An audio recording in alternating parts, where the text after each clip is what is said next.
I'm very delighted to mention the fact that we are holding this national conference at Bengaluru, the capital of the state of Karnataka. And in the history of Indian higher education, if any state has made a major and pioneering contribution, I can name the state of Karnataka. Because 100 years back, Indian Institute of Science was established here by Tata Group, and various cities of Karnataka, Bengaluru, Mysore, and Mangalore, and many other places, there are large number of institutions, and they are contributing very effectively in increasing the gross enrollment ratio of the country. So to give honor to state of Karnataka, I am going to invite the Honorable Higher Education Minister of the state of Karnataka, Sri T.B. Jayachandra, who is a very popular political leader, and he has been in State Assembly for last 6-10 years. So welcome to Mr. T.B. Jayachandra. Good morning, everybody. Education Promotion Society of India has invited and organized a national conference on making India a global for higher education. This national conference was inaugurated by Srimati Smriti Zubani Irani and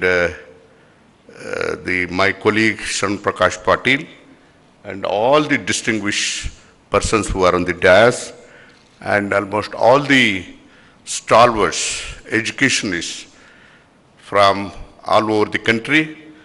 I welcome you all again on behalf of Karnataka for this national conference. Education is not only an academic examination, employment, economic empowerment, but also for human development.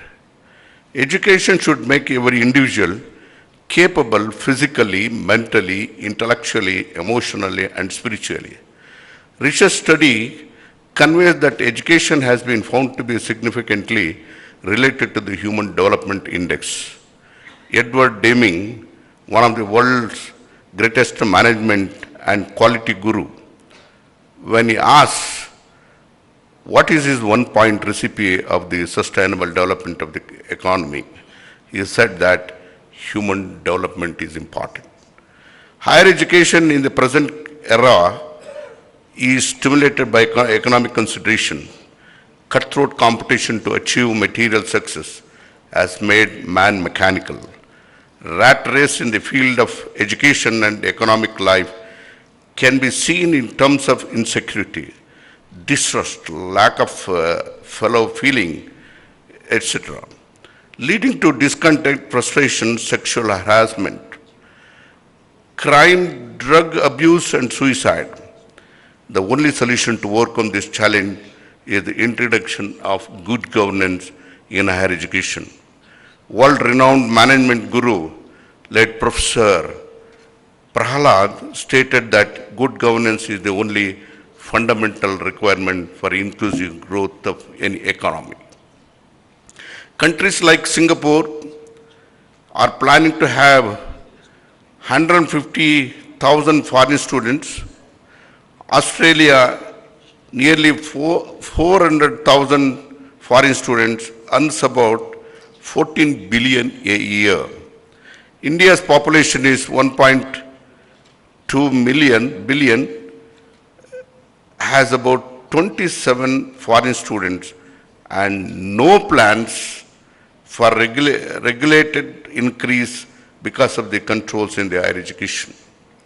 Lack of capacity and quality encourage 260,000 Indian students to leave India every year for foreign university, resulting in foreign outflow of about 75,000 crores per year.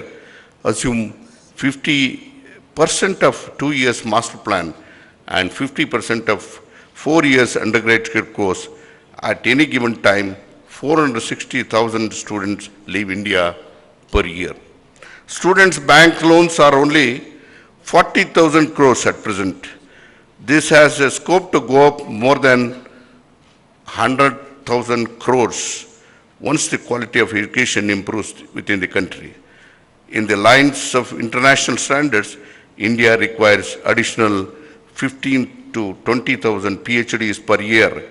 The percentage, the present stature, and may not be able to deliver R&D in India is suffering. Over 2 decades, India has remarkably transformed its higher education landscape.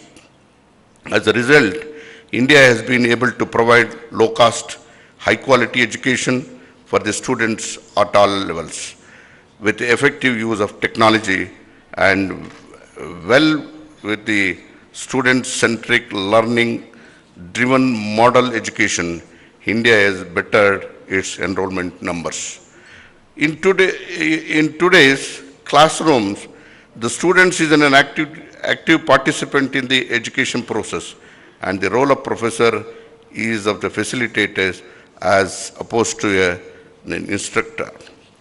The instruction is designed to engage student in learning experiences that not only enable them to learn content, but also develop a greater passion for learning, enabling them to learn and to be a lifelong learners. Over years, such emphasis on a learning enabled Indian graduates to be independent and critical thinkers.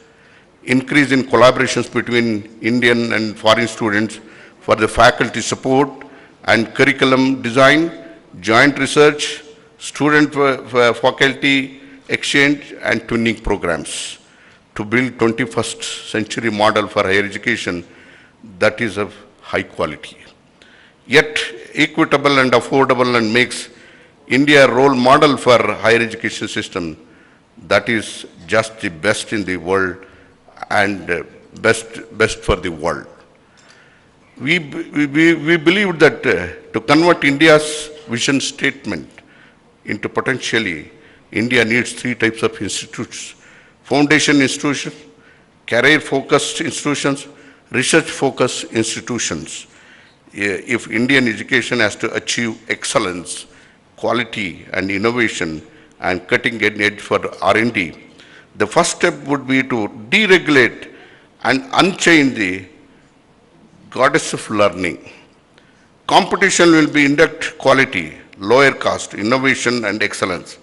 Capitation fee will vanish once higher education is decontrolled and controls are removed. The actual fees will come down due to competition. Poor students could get highly subsidized education. Deserving poor students will get scholarships and loans. If higher education is deregulated like IT, there is no reason why India would not earn 40 to 100 billion per year and to provide at least 10 to 20 million additional jobs in the field of education alone. India has got a great potential. I don't want to mention the potentials of the education in India, and the gross enrollment it's only 22%, and by 2030 we must reach about 50%. The current status is only at 10% of the general graduates and 25% of the engineers, MBS are employable. 2030, 90% of the graduates readily will be employable, single largest provider for global talent. Only 4 Indian institutes in the top 400 universities in the world, no institute in the top 200 in the world. On 2030, 20 Indian universities will be in the top in the 200 in the world. Among 5 countries in terms of research papers and citations, among the top countries in terms of PhDs. 5 to 6 Nobel laureates across the categories from Indian higher education system. India has set itself a target of establishing 10,000 community colleges by 2030. In order to sustain the estimated rate of growth, there is a need to increase the number of institutes and also quality of higher education in India. To sum up, well within the student-centric learning, driven model education, India can improve its enrollment numbers. Reorientation of higher education in India will facilitate, make India an international hub for higher education and attract global learners from all over the world and makes India a role model for the higher education system that is not the best in the world, but best for the world. Let's hope all our efforts would lead to one magnificent phenomenon that all of us are longing to see, which is also very purposeful education, a smile on the face of the students. I'm requesting, I'm happy that the Madam Smriti Irani ji inaugurated, having come to Bangalore and inaugurated this program. There are many challenges in the education, and I request to carry out the seminar is the second session seminar is there.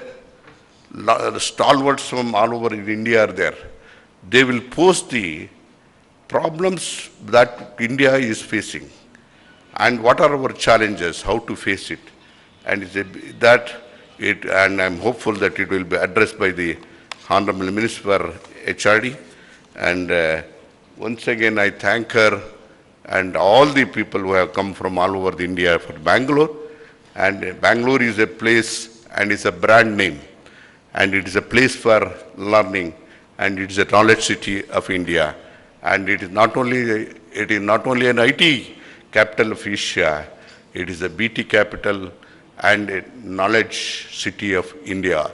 I welcome you all once again for this conference. Thank you.